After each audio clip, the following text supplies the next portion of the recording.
আমার কথাগুলোকে আপনি সমর্থন করবেন কি করবেন না আপনার সেটা ব্যক্তিগত বিষয়। কিন্তু একটা কথা বলবো, পশ্চিমবঙ্গের মাটিতে এবং ভারতবর্ষের মাটিতে যতদিন ফ্রিতে দেওয়ার সংস্কৃতি থাকবে ততদিন আপনাকে, আপনার গ্রামের লোকগুলোকে, আপনার রাজ্যের, আপনার দেশের লোকগুলোকে উন্নতি করতে হবে না।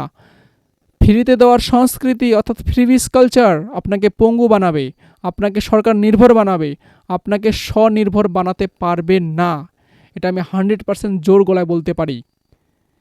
যে দেশগুলো ফ্রিতে দিয়েছেন তারা প্রত্যেকেই আর্থিকভাবে পঙ্গু হয়েছেন। উদাহরণ হিসেবে শ্রীলঙ্কা, ভেনেজুয়েলার কথা আপনারা ভালো করে জানেন, আমি সেখানে যাচ্ছি না। কিন্তু ঠিক একই পরম্পরা পশ্চিমবঙ্গের মাটিতে চলছে। হ্যাঁ, অবশ্যই আমি ফ্রিতে দেওয়ার কিছু কিছু যোজনাগুলোকে আমি সমর্থন করি, যেমন রেশন ফ্রিতে দেওয়া হোক, হসপিটালের বিলটাকে ফ্রি করে দেওয়া হোক। কিন্তু ফ্রিতে দেওয়ার নাম করে বাস ভাড়া ফ্রি, ইলেকট্রিসিটির বিল ফ্রি, গ্যাস সিলিন্ডার ফ্রি এবং মাসিক ভাতা নাও সেটা ফ্রি, সেটা আমি সমর্থন করতে পারি না। যদি এইভাবে পরম্পরা আমাদের পশ্চিমবঙ্গের মাটিতে চলে তো পশ্চিমবঙ্গের কোনো ছেলে মেয়েকে চাকরি পেতে হবে না, আপনার গ্রামের কাঁচা রাস্তাগুলো পাকা হবে না, আপনার ব্লগে 500 বেডের হসপিটাল হবে না, আপনার গ্রামের সরকারি স্কুলগুলোকে আর গুণবত্তাপূর্ণ শিক্ষা দিতে হবে না। এটা গ্যারেন্টি থাকছে। সরকার যখন আপনাকে ফ্রিতে দিবে, সরকার উন্নয়নমূলক কাজ করতে পারবে না।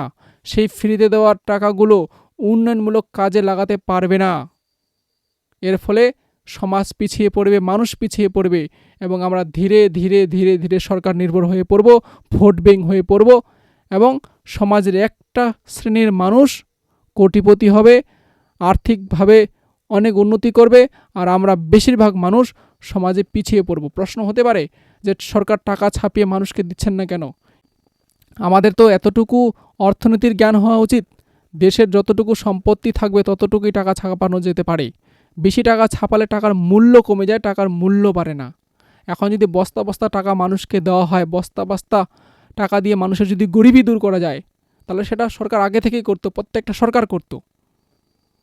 যদি এরকম করা হয় তো আপনাকে 1 বস্তা চালের জন্য 2 বস্তা টাকা ধরে যেতে হবে, তবুও পাবেন কিনা সন্দেহ আছে। এই জন্য ভাতাখোর মানসিকতা থেকে দূরে আসুন, ফ্রিবিস কালচার থেকে দূরে আসুন, আর সরকারকে সেই টাকাগুলো উন্নয়নমূলক কাজে লাগাতে দিন। তখন আপনি উন্নতি করবেন, আমি উন্নতি করব, সমাজের প্রত্যেকটা মানুষ উন্নতি করবে।